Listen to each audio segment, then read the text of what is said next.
الشيطان الرجيم بسم الله الرحمن الرحيم وإذ قلنا للملائكة اسجدوا لآدم فسجدوا إلا إبليس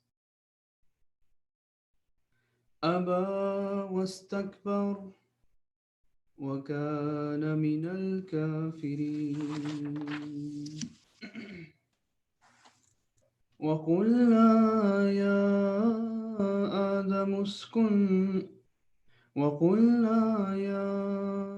آدم اسكن أنت وزوجك الجنة وكلا منها رغدا حيث شئتما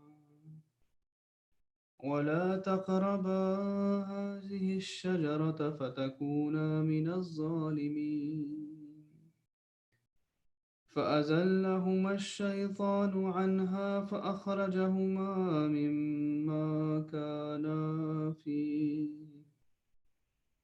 وقلنا اهبطوا بعضكم لبعض عدو ولكم في الأرض مستقر ومتاع إلى حين فتلقى آدم من ربه كلمات فتاب عليه إنه هو التواب الرحيم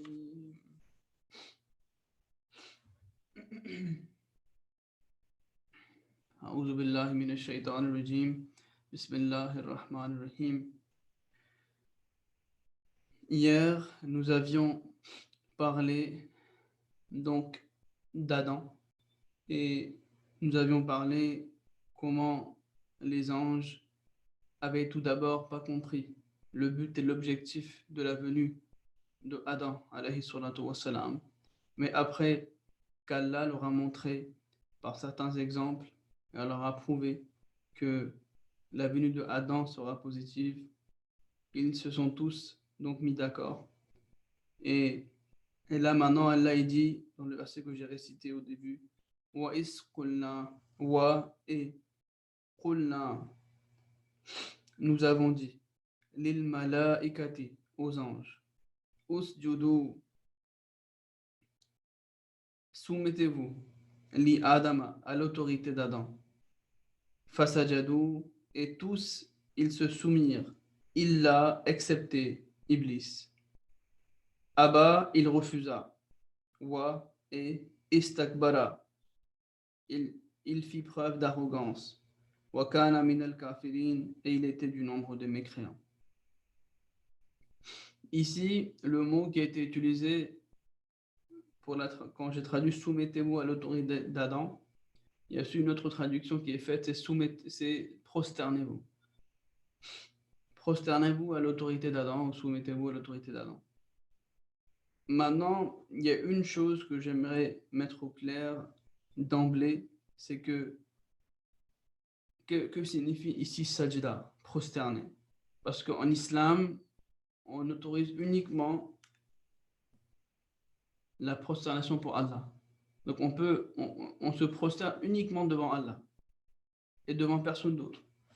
Et nous avons aussi cela, et le Coran il est catégorique là-dessus, parce qu'il nous met au clair que uniquement nous devons uniquement nous prosterner à Allah. Par exemple, il y a un verset du Saint-Coran qui dit que la tasjudu lish-shams wala lil-qamar wasjudu lillahi alladhi khalaqahunna. Ne vous prosternez pas devant le soleil ou la lune. Prosternez-vous devant Allah qui les a créés. Donc, ici, le mot sajda, que signifie-t-il? Le mot sajda, ça ne signifie pas prosterner, mais ça signifie uniquement qu'ils se soumettent à l'autorité d'Adam. Comme nous l'avions mentionné, que les anges sont des entités très importantes pour le monde, mais aussi le monde spirituel. Et lorsque Allah il envoie un prophète, Allah il ordonne à ses anges de commencer à travailler afin d'aider ce prophète. Donc lorsque Hadith Muslim radiallahu ta'ala anhu a aussi mentionné. Il a dit que lorsque les anges ont compris et qu'Allah leur a démontré ce qu'ils ne comprenaient pas à travers des exemples, etc. Et quand ils ont compris, le sajda ici, quand il est question des anges, ça signifie aussi le sajda et shukr. C'est-à-dire que en étant tout compris, ils sont prosternés par joie, en l'obéissance d'Allah. Et un Muslim radiallahu ta'ala anhu nous dit que c'est aussi ici une leçon pour nous, que lorsque Allah nous bénit ou Allah nous comble de ses faveurs, nous devons aussi nous prosterner afin de le remercier. Mais malheureusement, ce qui se passe, c'est que lorsque Allah nous comble des faveurs, alors on oublie Allah. Et au lieu de se prosterner devant Allah, on commence à se soumettre à ce monde. Et c'est malheureux, mais c'est ce que l'on voit. Donc, par exemple, si quelqu'un est malade, il va prier à Allah. Et lorsqu'il va se rétablir, il va même plus remercier Allah. Il va l'oublier. Et c'est pour cela aussi que Allah quand on fait la prière, à chaque fois on fait des rappels. Allahu Akbar, Allah est le plus grand. Et c'est pour ça que l'être humain Allah a fait en sorte qu'on a des rappels 5 fois par jour pour qu'on n'oublie pas Allah. Et c'est là il faut qu'on toujours surtout pendant ce mois du Ramadan, c'est un mois du Ramadan pendant lequel on est en train de jeûner. Et on jeûne parce qu'Allah nous l'a ordonné. Mais nous devons donc essayer de se focaliser là-dessus et de se rappeler des faveurs d'Allah. Et en se rappelant des faveurs d'Allah, remercier Allah, subhanahu wa ta'ala. C'est très important. Peut-être que souvent on se dit, mais non, mais c'est rien du tout. Mais c'est très, très important.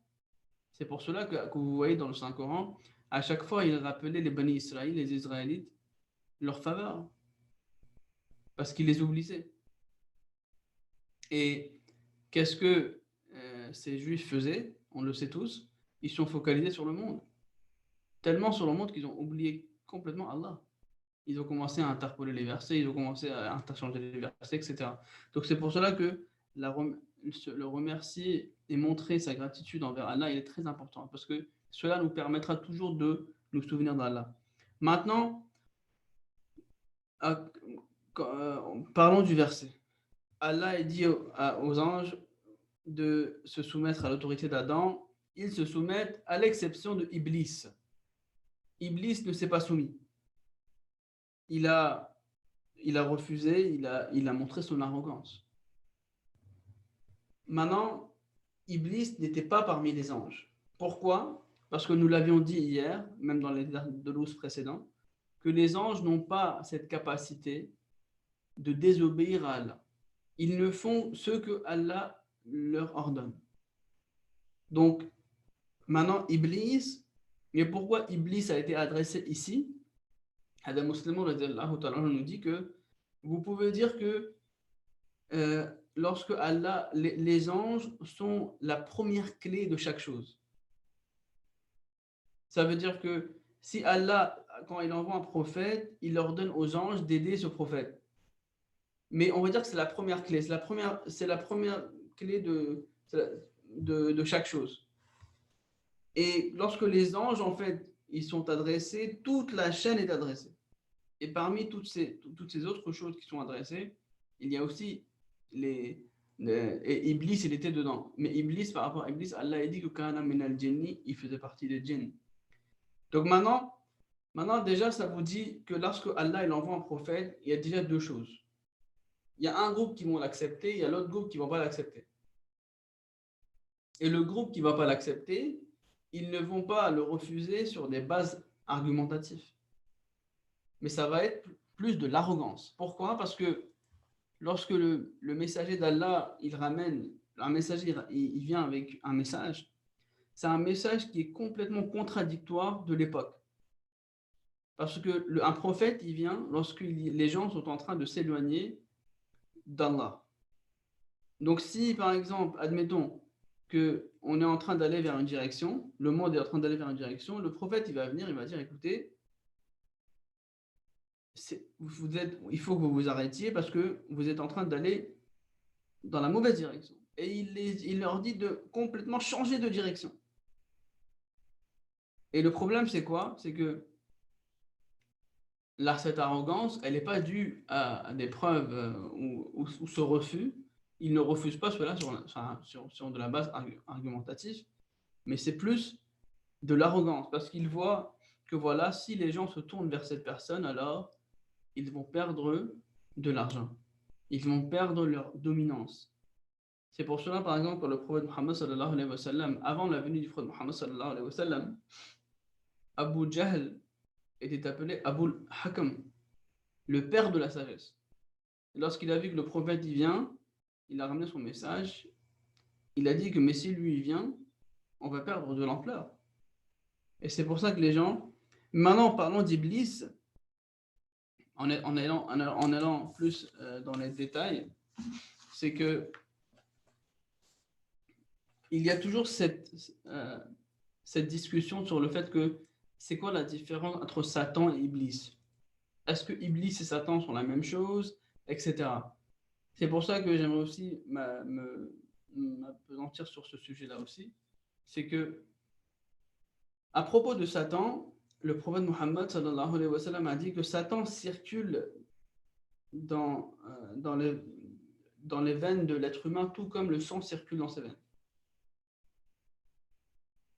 Ça veut dire que Satan, c'est l'être qui pousse l'homme à commettre du mal. C'est le nafs ammara. C'est le nafs qui le pousse à commettre du mal. Et les Sahaba ont demandé au prophète d'Allah, Muhammad sallallahu alayhi wa sallam, est-ce que vous aussi, est-ce que dans votre corps aussi Satan circule? Et il a dit, mais moi, mon Satan, il est devenu musulman. Ça veut dire que on a tout, et vous verrez qu'à chaque fois quand vous allez essayer de faire du bien, faire la prière, etc., c'est là que Satan va vous attaquer.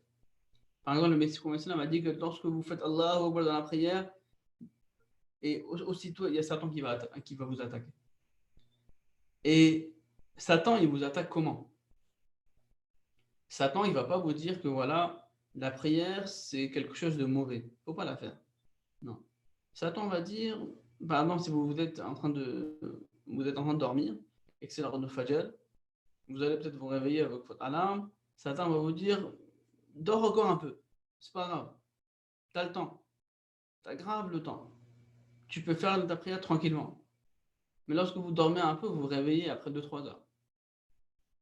Et vous avez loupé votre prière. Donc les assauts de Satan, Satan, il attaque en vous disant que c'est des choses. Et c'est comme ça que Adam aussi a été trompé par Satan. Satan lui disait, mais que goûte cet arbre. Allah, quand tu vas goûter, Allah va t'accorder une vie éternelle. Donc c'était des points positifs. Et c'est comme ça que Satan il attaque. Le prochain verset c'est Waqulna, et nous avons dit Ya Adamu, ô Adam, Uskun anta wa zawjuka al-jannata. Demeure avec ta femme, Uskun, demeure. Toi, anta, toi, wa zawjuka, et ta femme, al-jannata, dans le jardin. Wa kula minha ragadan haythu shi'tuma. Et consommez-y en abondance où vous voudrez. Wala taqraba hazihi shajarata fatakuna min az-zalimin. Wala taqraba hazihi shajara. Mais n'approchez pas de cet arbre. Shajara, c'est arbre. Fatakuna min az-zalimin, pour que vous ne soyez pas du nombre des injustes. Maintenant ici, Allah, il est en train de dire à Adam et à sa femme de rester dans ce jardin. Et la chose à retenir ici dans ce verset qui est une chose très subtile que Hadith Muslim Maud a mentionné, il a dit que vous savez ici, Allah, il a accordé à Adam un jardin. Et il lui dit, tu peux manger autant que tu veux. Et tu peux aller où tu veux. Et Hadith Muslim Maud il nous explique que ici, Allah, il nous explique que tant que l'homme, en fait, il n'a pas les ressources nécessaires il n'a pas à manger, il n'a pas un toit, il n'a pas un refuge, et que le voyage ne lui est pas rendu facile, l'homme ne pourra jamais en fait profiter de sa religion. Par exemple, si on fait souvent du tractage, si vous êtes en train de tracter dehors et que vous donnez un tract à un SDF qui n'a pas de maison, qui n'a rien à manger, il va vous dire mais garde ton tract, j'ai rien à manger et tu me parles de Dieu. Et qu'est-ce qui va se passer? Il y aura de l'injustice et il y aura des péchés. Lorsque l'être humain n'aura pas à manger, n'aura pas à boire, qu'est-ce qu'il va faire? Ben, il va voler. Il n'a pas le choix. Ça veut dire qu'un gouvernement islamique, c'est un gouvernement qui doit accorder à ses citoyens un toit, à manger et aussi la facilité de voyager. Et c'est très important pour le développement spirituel. Et vous verrez que le gouvernement qui accorde tout ça à ses citoyens, il y aura moins de péchés. Et les gens essaieront au maximum de suivre la charia.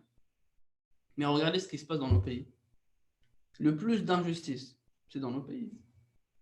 Les pays musulmans, qui se disent musulmans, où il y a une injustice, comme je l'ai répété. Et on se dit musulman, mais on ne pratique pas la religion. Il y a toutes sortes d'indécences qui existent. Et lorsque ce gouvernement n'accorde pas, alors on ne va plus le suivre. C'est pour ça que, par exemple, quand vous venez dans ces pays comme le Canada, la France, etc., c'est des pays qui ne sont pas musulmans, mais ils ont certains points qui sont meilleurs que nos pays musulmans. Par exemple,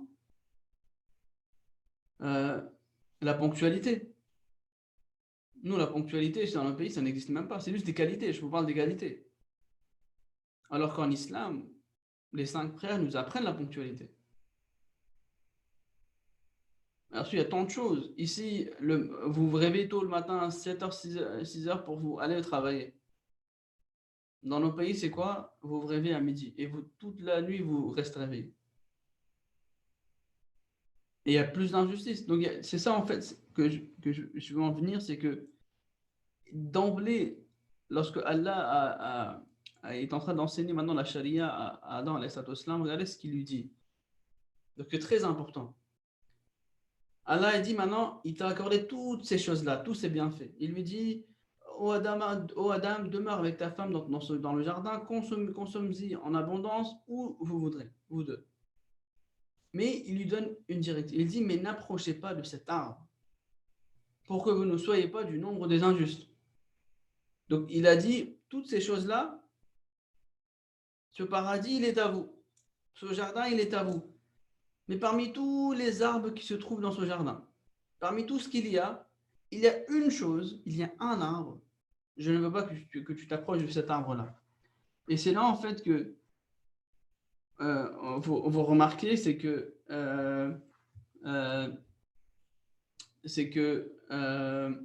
c'est très important de savoir maintenant le concept, pourquoi Allah il a utilisé le mot shajara et pas un autre mot. Pardon, juste... Donc, cela signifie que il faut avoir cette optique-là, cette scène-là. Allah, il parle de jardin. Un jardin, c'est où il y a plein d'arbres. Et maintenant, il y a un arbre qu'il ne faut pas approcher. Maintenant, cet arbre, c'est quoi? Ça, c'est la grande question. Il y en a qui disent que c'est une femme, mais ça ne peut pas être une femme parce que la femme d'Adam, elle était dans le jardin. Elle était avec lui, pardon. Ensuite, il y en a qui disent que c'est des fruits, etc. Mais pourquoi le mot shajara a été utilisé? Quand on réfléchit un peu et quand on analyse le Saint-Coran, nous apercevons que y a maintenant, tout d'abord, que c'était juste pour prouver que le shajara, ce n'était pas quelque chose de physique, c'est que Allah dit que ne vous approchez pas de cet arbre-là. Et la conclusion, ça va être quoi? Ça va être que afin que vous ne soyez pas du nombre des injustes. Est-ce qu'il y a aujourd'hui un arbre ou un fruit que vous allez manger et que vous allez devenir des injustes? Ensuite, quand ils ont mangé du fruit, Allah, qu'est-ce qu'il dit? Allah dit qu'ils sont devenus qu'ils sont devenus tout nus. Ça signifie quoi? Est-ce qu'il y a aujourd'hui dans le monde un fruit que vous allez consommer et qu'après cette consommation, votre corps va se manifester? Donc ça prouve que le shajara, ce n'est pas quelque chose de physique. Et si c'était quelque chose de physique, d'accord? Alors, vous verrez que maintenant, Allah, il dit à Adam de ne pas s'approcher de cet arbre-là. Mais Allah dit dans le Saint-Coran qu'il a commis cette erreur. Et si c'est quelque chose de physique, alors, na'ouz billah, nous serons contraints à dire qu'Adam l'a fait exprès. Mais le Coran dit fanasiya. Et qu'on ne trouvait pas, il ne l'a pas fait exprès. Ça veut dire que ce n'est pas physique. Maintenant, l'arabe, ça veut dire quoi? Allah, il dit dans le Saint-Coran, il donne il parle de shajara. Il dit que le shajara, daraballahu masalan kalimatan tayyibatan ka shajaratin tayyibatin. Qu'une bonne parole, qu'une parole tayyib, une pure parole, c'est comme un arbre pur. Ensuite, il donne un autre exemple, il dit wa masalu kalimatin khabisatin ka shajaratin khabisatin. Qu'une mauvaise parole est comme un mauvais arbre. Maintenant, ici, quand Allah il dit de ne pas s'approcher de cet arbre-là, ça veut dire que c'est quelque chose de mauvais. Si c'était quelque chose de positif, Allah n'aurait pas arrêté Adam. Ça signifie que cet arbre, Allah il a dit que tu as plein de choses positives. Mais il y a une chose négative qu'il ne faut pas que tu t'approches de ça. Il faut que tu fasses attention. Et si tu ne fais pas attention, tu vas tomber dans le piège. Vous voyez? Maintenant, on continue l'autre verset. Allah il dit فَأَزَلَّهُمَا الشَّيْطَانُ فَأَزَلَّهُمَا الشَّيْطَانُ عَنْهَا فَأَخْرَجَهُمَا مِمَّا كَانَ فِيهِ. Mais Satan les fit trébucher. فَأَزَلَّ, il les a fait trébucher. فَأَزَلَّهُمَا, il les a trébuchés, les deux. Ash-Shaytan, qui Satan? En leur faisant négliger le commandement à l'égard de l'arbre. فَأَخْرَجَهُمَا, et les fit sortir de l'état où ils étaient. فَأَخْرَجَهُمَا مِمَّا كَانَ فِيهِ. وَقُلْنَا, alors nous leur avons dit, partez les uns étant les ennemis des autres, il y aura pour vous une demeure sur la terre, une provision pour un temps. Maintenant, Satan, il fait trébucher Adam. Et il les a fait sortir de l'endroit où ils étaient. Donc ici aussi, ne pas oublier le fait que Satan, il les a fait trébucher. Mais comment il a fait trébucher? Iblis, c'était qui? Ça, c'est des questions qui font qu'on se pose afin que nous aussi, nous puissions nous préserver des mal qui nous entourent. Quand on avait dit Satan, il circule dans nos veines, c'est le nafs, c'est notre moi qui nous attire vers le mal. Iblis, c'est la personnification de Satan. C'est l'homme qui a en lui des qualités sataniques. Et il va se confronter au prophète. Maintenant, ça peut être un homme ou un groupe de personnes. Et ce groupe de personnes, maintenant un être humain ou quelqu'un dans la Ummah d'un prophète, c'est très facile pour quelqu'un de cacher sa foi ou de se présenter comme étant quelqu'un de bien, mais au fond, c'est quelqu'un de mauvais. C'est de cette manière-là qu'Adam avait commis cette faute. Quand Allah a dit de ne pas s'approcher de cet arbre-là, c'était Satan. Mais la personnification de Satan, c'est des gens qui sont à l'époque du prophète, mais qui veulent semer le désordre et ils ne veulent pas obéir au prophète. C'est ça, Iblis. Donc c'était un peuple à l'époque d'Adam alayhi salam. Et ce peuple avait donc fait trébucher Adam. Et ce n'était pas la faute d'Adam, parce que on peut toujours commettre une faute à comprendre quelqu'un. S'il cache son vrai visage, alors on peut tous trébucher. Mais qu'est-ce que Allah a dit par rapport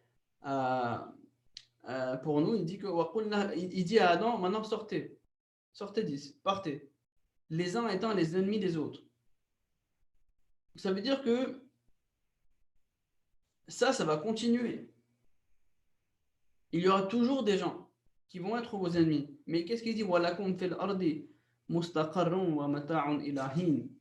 Que Allah dit que vous allez rester ici. Il y aura pour vous une demeure sur la terre. Cette terre, c'est une provision pour vous. Et vous allez rester ici. Et vous allez devoir rester avec des gens sataniques. Vous ne pourriez pas vous séparer de ces gens-là. Vous allez devoir rester ici. Mais c'est tout en restant ici que vous devez essayer de vous préserver de Satan. Mais si vous ne le faites pas, eh bien alors, sachez que Satan va vous attaquer. Et Hadha Muslim nous dit que malheureusement, qu'est-ce qui se passe? C'est qu'il y a beaucoup de parents qui vont placer tellement de confiance en leur enfant qu'ils vont même plus se soucier des choses qui peuvent lui arriver. Ils vont dire non, mais ça, c'est mon enfant, il est bien, c'est pas grave.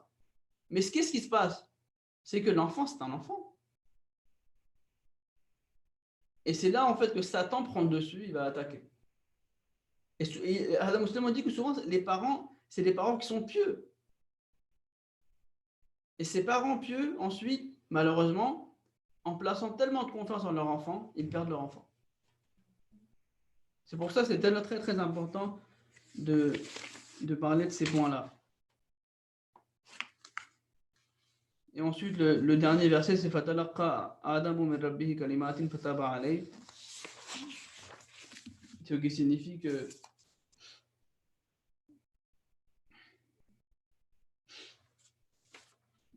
Allah a appris, son Seigneur a appris donc certaines kalimas, certaines paroles à Adam.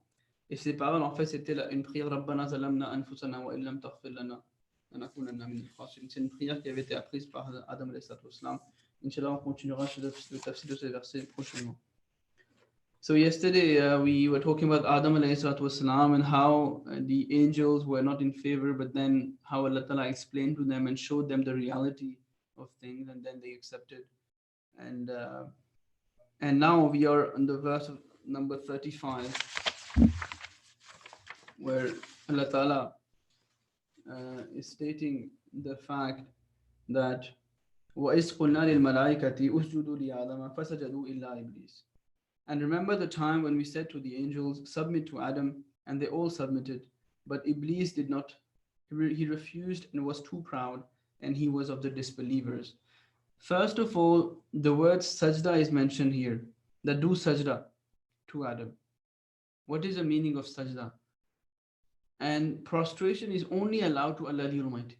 And we have many verses in the Holy Quran, for example, لا تسجدوا للشمس ولا للقمر واسجدوا لله الذي خلقهن, that don't prostrate yourself in front of the sun or the moon, but prostrate to Allah who created them.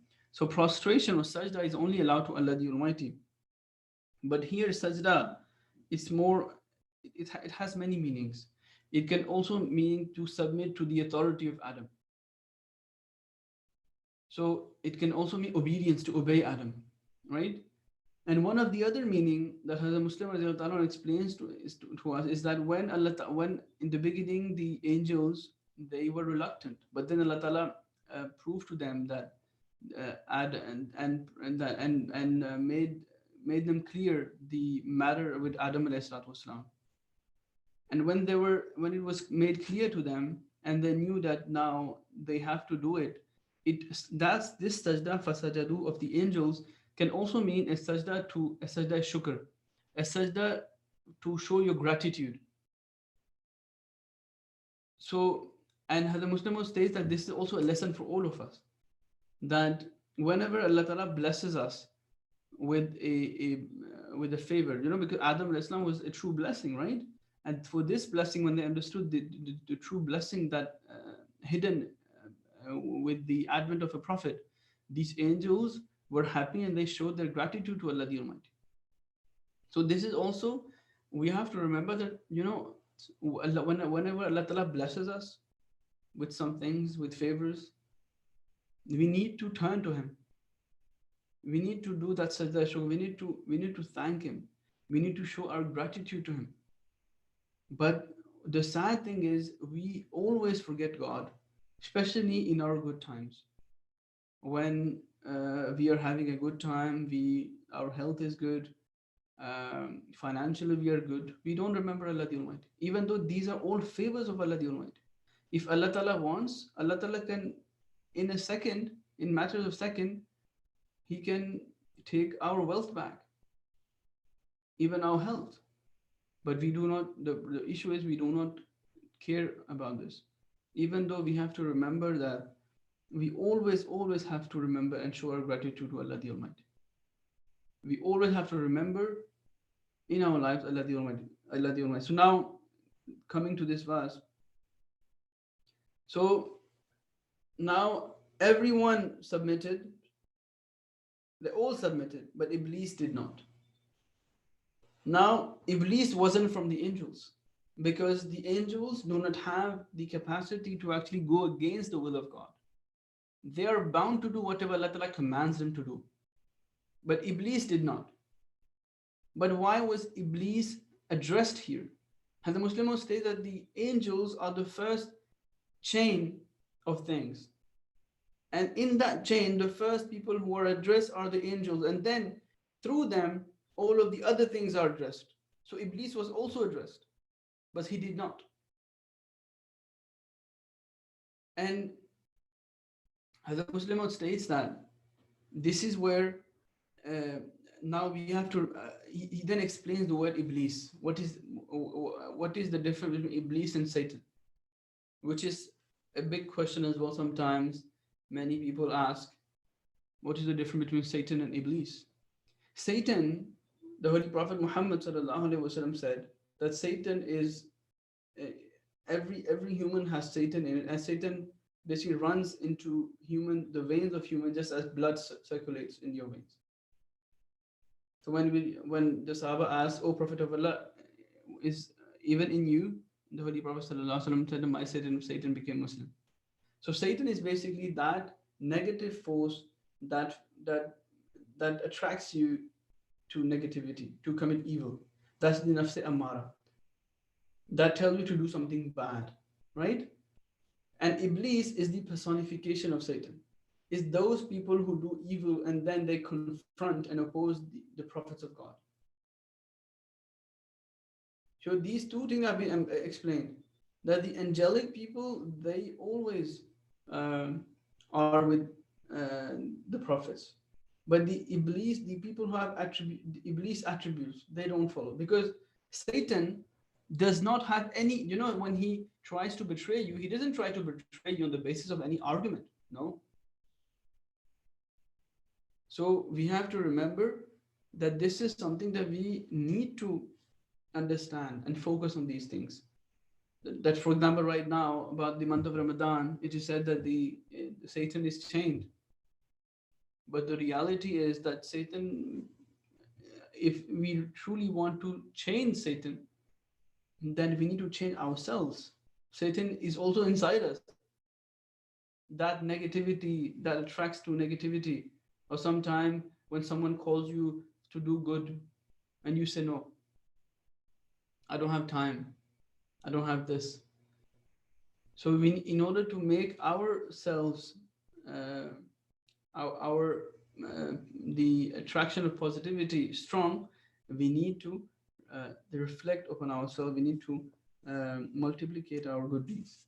So that Iblis, what he did, Aba was takbara, he refused, and he was too proud, and then he was from the disbelievers.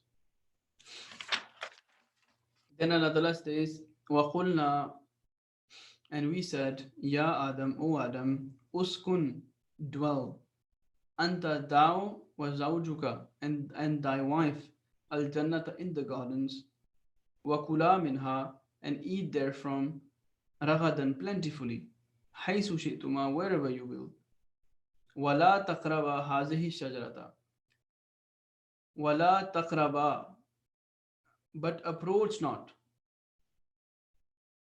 hazihi shajarata, this tree, fatakuna min az-zalimin, lest you be of the wrongdoers. Now, there are many things which have been taught us in this verse. And because I have already covered this verse last year, so I'm going to point out other things. So, first of all, here, when Allah Ta'ala gives that paradise, or when he says to Adam and his wife to stay here and to eat there from plentifully wherever you will, Hazrat Muslim states that this actually tells us that in order for any human to actually benefit from religious teachings and to actually follow the Sharia, uh, humans need to be given uh, a shelter and provisions. If provisions and shelter and a good shelter is not given to humans, then they won't be able to follow the Sharia.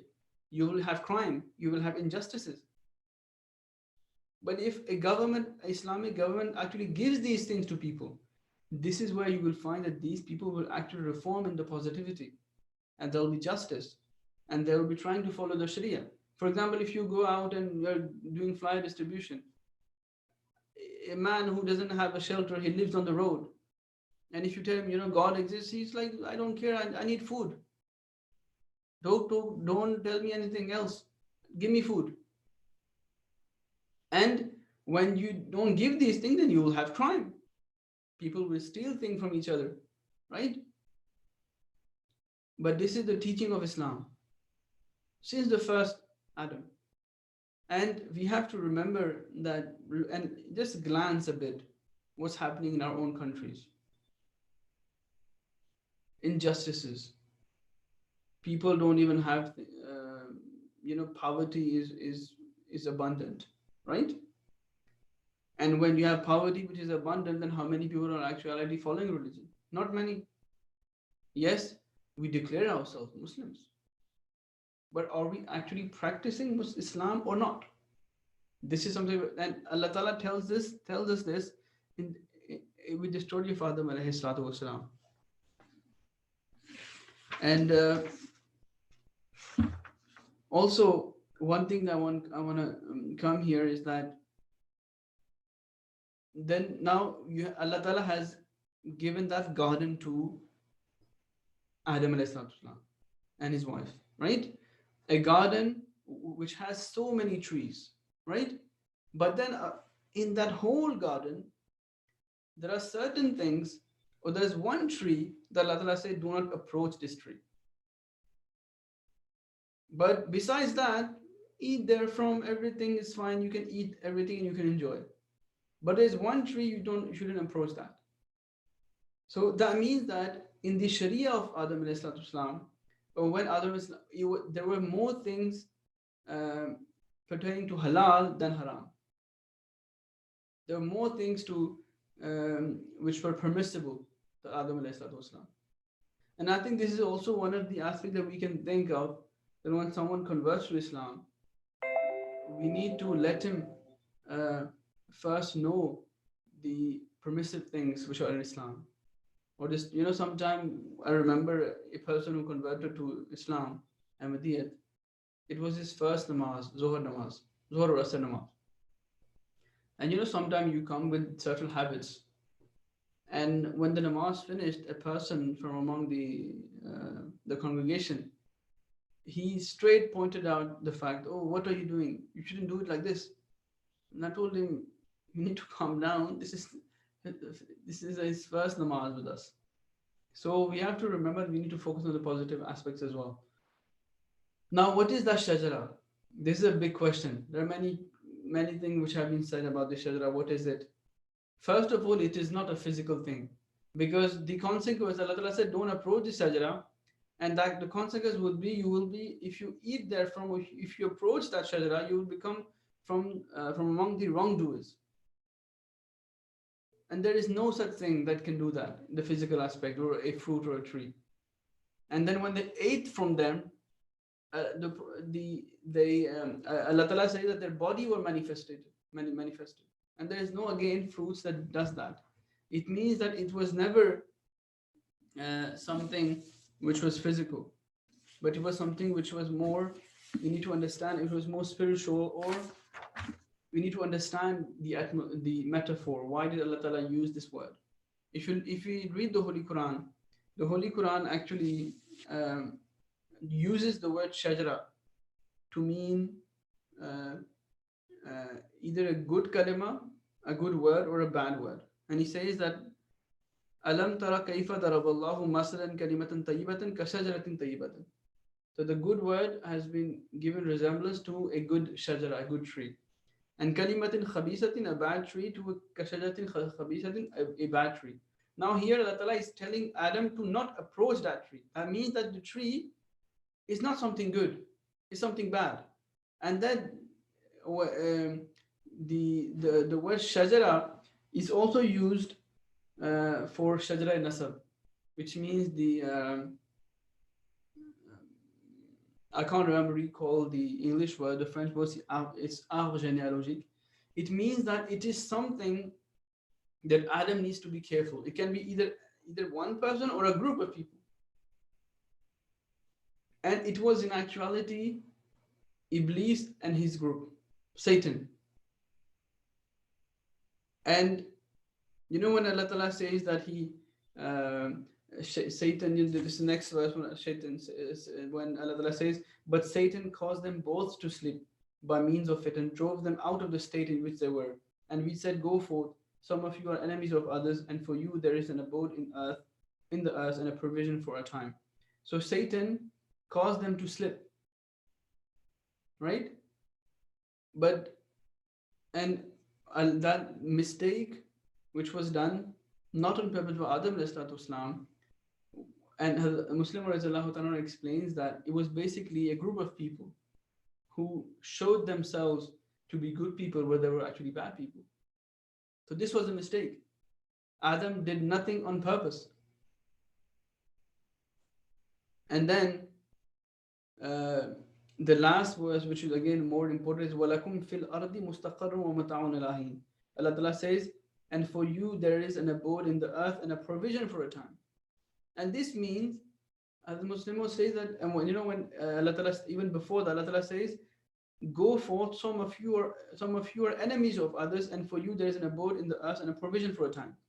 And the Muslims say that here Allah Ta'ala states that this world you will have to stay here. It is a provision, it is a place for you to stay, it's an abode for you. And when Allah Ta'ala states that some of you are enemies of others, as the Muslim states that this means that Satan will be there. It will be with you in this very world, and you would not be able to separate yourself from it. But you have to be careful. You have to be vigilant in matters and you have to protect yourself from these things. And the Muslim even goes further, and he says that there are some people who are pious people, but what they do, that they trust their children so much that they let them free. And then what happens? Satan takes the upper hand. So this is again something which we have to remember in our lives. We will be confronted to Satan, and we are confronted to Satan in our lives. But we need to be vigilant. We always need to seek the protection of Allah the Almighty, right? Especially for our children. And may Allah Ta'ala enable us all to do that. So I have some things I haven't touched on purpose, because I touched it last year in the Durus when I spoke about Adam alayhi salatu wasalam in detail in actuality. आज जो है हम अगली आयत जो हैं वो जारी रखेंगे, और हमने आदम अलैहिस्सलाम का किस्सा जो है उसको शुरू किया था कल, जिसमें अल्लाह ताला ने कहा कि मैं ज़मीन में एक खलीफा बनाने वाला हूँ, और फिर वो सारा हमने एक सिनारियो पढ़ा जिसमें अल्लाह ताला ने किस तरह फरिश्तों को समझाया कि और आदम अलैहिस्सलाम की अहमियत बताई, कि आदम अलैहिस्सलाम का अहमियत बताई, और किस तरह मिसालों से जो है ये फरिश्तों को समझाया।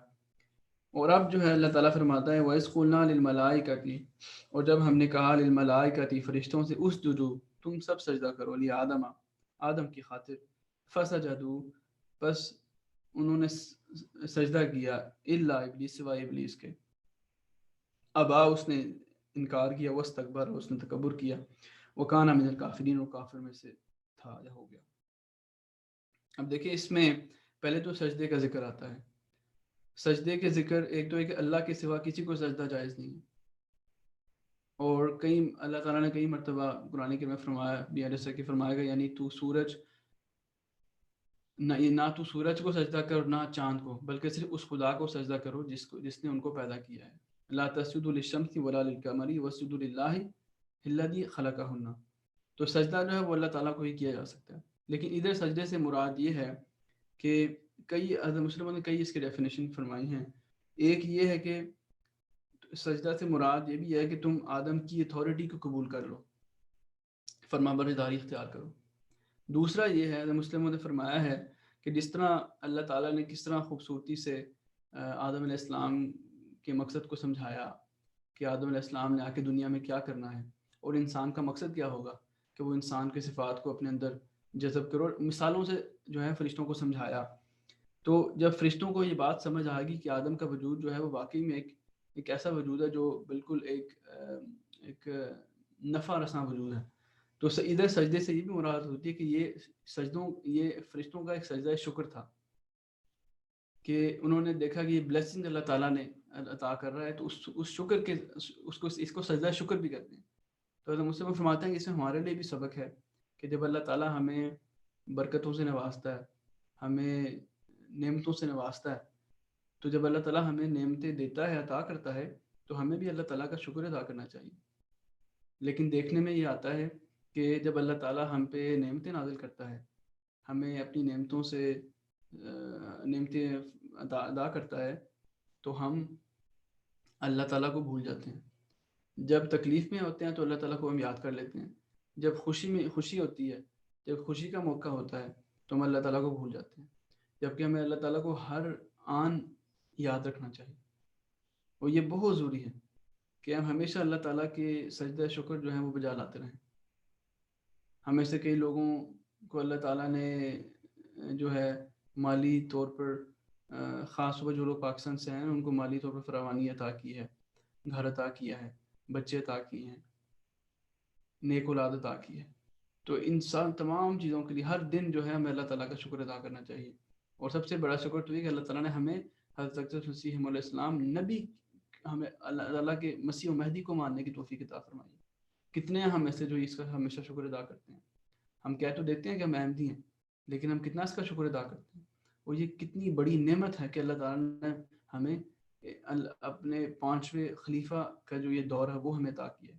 کتنے لوگ ہیں جو پہلے فوت ہو چکے ہیں کہ کاش ہم ایک نبی کا زمانہ دیکھ لیتے. ہم ان خوش قسمت لوگوں میں سے ہیں جو اس نبی کا زمانہ پا رہے ہیں، اور اس خلیفۃ اللہ جو ہے، خلیفۃ المسیح جو ہیں، ان کی ہمیں ان کی باتوں کو سننے کی توفیق ملتی ہے. تو یہ بہت ایک بڑی نعمت ہے جو اللہ تعالیٰ نے ہمیں عطا کی، لیکن ہمیں اس نعمت کا اللہ تعالیٰ سے شکر ادا کرنا چاہیے. اور پھر دیکھیں ادھر آیت میں اللہ تعالیٰ فرماتا ہے نا کہ سب نے سجدہ کیا لیکن ابلیس نے نہیں کیا. اس سے مسلم فرماتے ہیں کہ ادھر ایک تو یہ پتہ لگ گیا کہ جب نبی آتا ہے تو کچھ نیک لوگ ہوتے ہیں، کچھ ایسے بھی لوگ ہوتے ہیں جو اس پر ایمان نہیں لاتے، ٹھیک ہے. لیکن ادھر فرمایا کہ انہوں نے سجدہ کیا، سب نے سجدہ کیا سوائے ابلیس کے. اس سے مراد یہ ہے کہ ایک صداقت کی نشانی یہ بھی ہوتی ہے کہ جو بد لوگ ہوتے ہیں ان کی جو نمبر ہے وہ گھٹتا چلا جاتا ہے. اور اس کا ایک یہ بھی مسلموں نے فرمایا ہے کہ اس سے یہ بھی ہے کہ ابلیس کی صفات کے لوگ بھی ہوتے ہیں. اور ابلیس سے کیا مراد ہے اور شیطان سے کیا مراد ہے؟ شیطان کے ورغلانے کا ذکر آتا ہے، سجدہ جب نہ کرو تو ابلیس کا ذکر آتا ہے. اس کا کیا مطلب ہے؟ شیطان سے کیا مراد ہے، ابلیس سے کیا مراد ہے؟ شیطان کے حوالے سے حضور صلی اللہ علیہ وسلم نے ہمیں سمجھایا کہ ہر انسان میں جس طرح خون جو ہے ہماری رگوں میں سرکولیٹ کرتا ہے، اسی طرح شیطان جو ہے وہ ہر انسان کے اندر ہوتا ہے.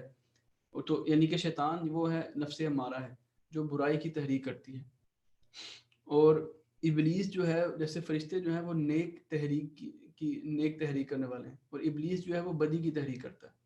لیکن یہ ہمیشہ یاد رکھیں کہ شیطان اور ابلیس میں فرق یہ ہے کہ شیطان تو ایک بدی کی تحریک کرتا ہے، لیکن ابلیس جو ہے وہ پرسونیفیکیشن ہے شیطان کی، یعنی کہ ایک شخص جو شیطانی کام کرے اور خاص طور پر ایک نبی کا انکار کرے اور نبی کی مخالفت میں اتنا آگے بڑھ جائے، اس شخص کو بھی ابلیس صفت کہیں گے۔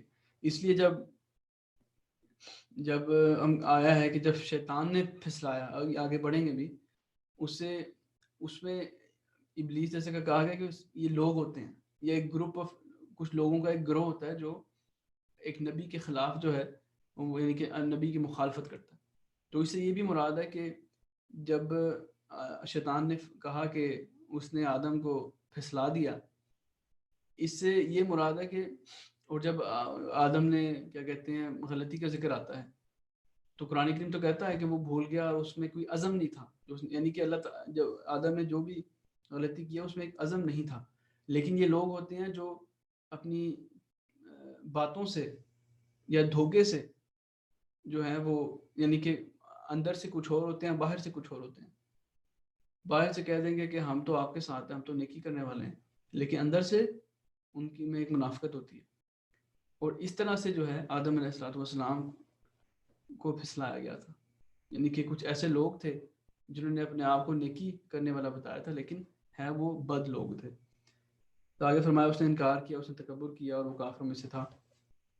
تکبر اور انکار کا یہ بھی ہوتا ہے کہ یہ جب ابلیسی صفت لوگ انکار کرتے ہیں تو وہ کسی دلیل کے بنا پہ نہیں کرتے، وہ تکبر ان کے آگے آتا ہے کہ جب ایک نبی آ گیا اور نبی کو لوگوں اور نبی دیکھیں، نبی جب آتا ہے نبی ایک ایسا پیغام لے کر آتا ہے کہ جو بالکل اس وقت کے مناسبت سے نہیں ہوتا، وہ بالکل اس کے اپوزٹ پیغام لے کر آتا ہے کہ اگر ایک دنیا جو ہے وہ ایک طرف جا رہی ہے تو نبی جو ہے وہ انسان کو دوسری طرف لے کر جاتا ہے۔ تو اس سے یہ ہوتا ہے کہ اس وقت میں جو مؤثر لوگ ہوتے ہیں وہ اس میں دیکھتے ہیں کہ اس میں تو ہمارا کام خراب ہے، کہ اگر ان لوگوں کو دوسری طرف لے گیا تو ہمارا تو بزنس ختم ہو جائے گا، ہمارا کام کس طرح چلے گا۔ تو یہ پھر وہ تکبر بھی ہوتا ہے۔ تو یہ بھی چیزیں مد نظر رکھیں۔ آگے اللہ تعالیٰ فرماتا ہے وَقُلْنَا، اور ہم نے کہا یا آدم، اے آدم، اسکن، تو رہ یا تو سکونت اختیار کر، انتا تو و زوجکا، اور تیری بیوی، الجنت، جنت میں، وَكُلَا مِنْهَا رَغَدًا حَيْثُ شِئْتُمَا، اور تم دونوں اس میں جہاں سے چاہو بافراغت کھاؤ، مگر اس مخصوص درخت کے قریب نہ جانا، اور ورنہ تم دونوں ظالموں میں سے ہو جاؤ گے۔ ادھر حضرت مسلم نے ایک بہت ہی خوبصورت ہمیں بات بیان فرمائی ہے کہ جہاں اللہ تعالیٰ نے فرمایا کہ تو تیری زوجہ جنت میں سکونت اختیار کرو، تم دونوں اس میں جہاں سے چاہو بافراغت کھاؤ۔ ادھر حضور فرماتے ہیں کہ ادھر اس واقعے سے ہمیں پتہ لگتا ہے کہ ایک انسان اسی وقت اچھی طرح سے شریعت پر عمل کر سکتا ہے، اللہ تعالیٰ کے احکامات پر عمل کر سکتا ہے جب اس کو جو ضروریات زندگی ہیں وہ مہیا ہوں۔ ادھر رغدن سے مراد حضور نے فرمایا کہ ضروریات زندگی ہیں، تمدن۔ حضور نے فرمایا کہ جب تک انسان کی ضروریات زندگی مکمل نہ ہوں اس وقت تک وہ شریعت پر عمل نہیں کر سکے گا، اور جب تک اگر یہ نہیں ہوگا تو اس وقت پھر گناہ بھی زیادہ ہوگا اور لوگ نہیں عمل کر سکیں گے۔ مثال کے طور پر ایک شخص ہے جس کو کھانے کے پاس کچھ نہیں ہے، پینے کے لیے کچھ نہیں ہے، تو وہ کیسے عمل کرے گا؟ اب اگر ہم فلائٹ ڈسٹریبیوشن کے لیے جاتے ہیں اور آپ کسی کو ایک شخص ہے وہ سڑک پہ رہتا ہے، آپ کہہ دیں گے جی خدا تعالیٰ ایگزسٹ کرتا ہے، وہ کہے گا مجھے کھانا دیں پہلے۔ تو یہ اور ہم دیکھیں ہمارے خود کے ملکوں کا جو حال ہے، جتنی انجسٹسز ہے کہ گورنمنٹ اپنے آپ کو کہتے تو ہیں کہ اسلامک گورنمنٹ، بٹ وہ نہیں دیتے، مہیا نہیں کرتے، اور پھر کیا ہوتا ہے؟ پھر بدی ہوتی ہے، بدیاں ہوتی ہیں، ناانصافی ہوتی ہے، اور آج کل ہم وہی دیکھ رہے ہیں کہ کتنی ناانصافیاں جو ہیں وہ ادھر چلتی ہیں۔ تو ایک تو یہ بات جو ہے اس آیت سے سیکھتے ہیں۔ اس کے بعد اللہ تعالیٰ فرماتا ہے کہ تم نے اس درخت کے قریب نہیں جانا، یعنی کہ اللہ تعالیٰ نے آدم علیہ السلام اور ان کی بیوی کو ایک جنت دی، اور جنت ایسی ہے جس میں ہر بہت سے درخت ہیں، لیکن تمام درخت میں سے ایک درخت ہے جس کے قریب نہیں جانا۔ ایک سے ایک تو مراد یہ ہے کہ اس میں آدم علیہ السلام کی شریعت میں حلال اشیاء زیادہ تھی، حرام کم تھی۔ ایک تو یہ، دوسری بات شجرہ کیا چیز ہے؟ اگر تو ایک فزیکل چیز ہے، تو پھر اگر آدم علیہ السلام نے اس یعنی کہ اگر مثال کے طور پر اگر اللہ تعالیٰ نے فرمایا کہ تم نے اس درخت کے قریب نہیں جانا، اور اگر وہ فزیکل چیز ہے لیکن آدم نے پھر بھی کھا لیا، تو پھر اس کا مطلب ہے کہ آدم نے تو جان بوجھ کے کیا، لیکن اللہ تعالیٰ تو فرماتا ہے کہ اس میں اس کے عمل میں کوئی عزم نہیں تھا، اس نے جان بوجھ کے نہیں کیا۔ اور کوئی ایسا درخت دنیا میں موجود نہیں ہے کہ اس کے پھل کے کھانے سے آپ کا ننگ ظاہر ہو جائے گا، اور آدم علیہ السلام کا یہی آتا ہے، نہ یہ ہوگا کہ آپ ظالمین میں شمار ہو جاؤ۔ شجرہ کے حوالے سے قرآن کریم میں ہمیں شجرہ لفظ شجرہ جو ہے وہ قرآن کریم میں کئی مرتبہ آتا ہے، اور اس کی کئی کچھ مثالیں بھی ہیں جو پیش کی جاتی ہیں۔ اب جو کلمہ طیبہ ہے، جو ایک اچھی بات ہے، اس کو ایک اچھے درخت کی مثال دی گئی، اور جو ایک کلمۃ خبیثۃ اور ایک جو برا کلمہ ہے اس کو ایک برے درخت سے مثال دی گئی، اور اس سے مراد یہ ہے، حضور نے فرمایا کہ ادھر چونکہ اس سے روکا گیا ہے، یعنی کہ تم نے اس درخت کے قریب نہیں جانا، تو مسلم نے فرمایا کہ یہ نیگیٹو چیز ہے، اور حضور نے فرمایا کہ یہ اس سے شجرہ نسب بھی کہتے ہیں، یعنی کہ اس سے ایک بندہ بھی مراد ہو سکتا ہے، اور اس سے اس شخص کے جو ہے وہ گروہ بھی مراد ہو سکتا ہے جس سے آدم علیہ السلام کو منع کیا گیا ہے تم نے ان کے قریب نہیں جانا۔ تو اس سے مراد یہی ہے کہ کچھ ایسے لوگ تھے، شیطانی صفر لوگ تھے، جن کے قریب نہ جانے کا آدم علیہ السلام کو حکم دیا گیا تھا، لیکن جو انہوں نے اگر کوئی ایسا ہتھ کنڈا استعمال کیا کہ جس کے ذریعے سے انہوں نے اپنے آپ کو نیک شو کیا، but in reality they were not۔ آگے اللہ تعالیٰ فرماتا ہے فَأَزَلَّهُمَا الشَّيْطَانُ، پس شیطان نے پھسلا دیا، پس اس نے پھسلا دیا ہما ان دونوں کو، شیطان نے ان دونوں کو پھسلا دیا، انہا پس شیطان نے ان دونوں کو اس درخت کے معاملے میں پھسلا دیا، فَأَخْرَجَهُمَا مِمَّا كَانَ فِيهِ، پس اس سے انہیں نکال دیا جس میں وہ پہلے تھے، وَقُلْنَا اهْبِطُوا بَعْضُكُمْ لِبَعْضٍ عَدُوٌّ وَلَكُمْ فِي الْأَرْضِ مُسْتَقَرٌّ وَمَتَاعٌ إِلَىٰ حِينٍ، اور ہم نے کہا تم نکل جاؤ اس حال میں کہ تم میں سے بعض کے دشمن ہوں گے، اور تمہارے لیے زمین میں ایک عرصہ تک قیام اور استفادہ مقدر ہے۔ ادھر یہ جو اللہ تعالیٰ نے فرمایا نا کہ انہیں نکال دیا، اور فرمایا کہ اس حال میں کہ تم میں سے بعض کے دشمن ہوں گے اور تمہارے لیے زمین میں ایک عرصہ تک قیام اور استفادہ ہے، اس سے ادھر ایک حضرت مسلم موعود نے یہ جو آیت ہے وَلَكُمْ فِي الْأَرْضِ مُسْتَقَرٌّ وَمَتَاعٌ إِلَىٰ حِينٍ، حضور نے ایک بہت ہی اہم بات کی طرف ہماری توجہ دلائی، اور میں حضور کی تفسیر کبیر سے کوٹ کرتا ہوں۔ حضور فرماتے ہیں یعنی اس زمین میں تم کو رہنا اور فائدہ اٹھانا ہے، بس ہوشیاری سے کام کرنا، شیطان کی ذریت سے الگ ہو کر رہنے کی کوئی صورت نہیں، اس کے ساتھ ہی رہنا ہوگا، یعنی شیطان کے ساتھ ہی رہنا ہوگا، بس ہر وقت چوکس رہنے کی کوشش کرو۔ دوسرے، یہ زندگی آئندہ زندگی کے لیے سامان جمع کرنے کا ذریعہ ہے، اس سے غافل نہ رہو اور دوسری زندگی کے لیے سامان جمع کرتے رہو۔ اس آیت میں بتایا گیا ہے کہ مومن و کافر، نیک اور بد کو ایک ہی جگہ رہنا پڑتا ہے، مومن اور کافر کو ایک ہی جگہ رہنا پڑتا ہے، اس لیے مومنوں اور نیکوں کو اپنے آپ کو اور اپنی اولاد کو شیطان کے حملے سے بچانے کی کوشش کرتے رہنا چاہیے۔ یہ حکم ایسا ضروری ہے کہ اسے نظر انداز کرنے کی وجہ ہی سے ہمیشہ نیکی کا زمانہ مٹ جایا کرتا ہے۔ جب بھی مومن اور نیک یہ سمجھتے ہیں کہ وہ شیطانی حملے سے محفوظ ہو گئے ہیں، تنزل کا دور شروع ہو جاتا ہے۔ جب نیک اور مومن لوگ سمجھنے لگے تھے کہ ہم تو محفوظ ہیں، ہمیں تو کچھ ہو ہی نہیں سکتا، ہم تو احمدی ہیں، ہمیں کچھ بھی نہیں ہونا، تو کیا ہوتا ہے پھر تنزل کا دور شروع ہو جاتا ہے، ہم نیچے جانا شروع ہو جاتے ہیں اور شیطان غالب آنے لگ جاتا ہے۔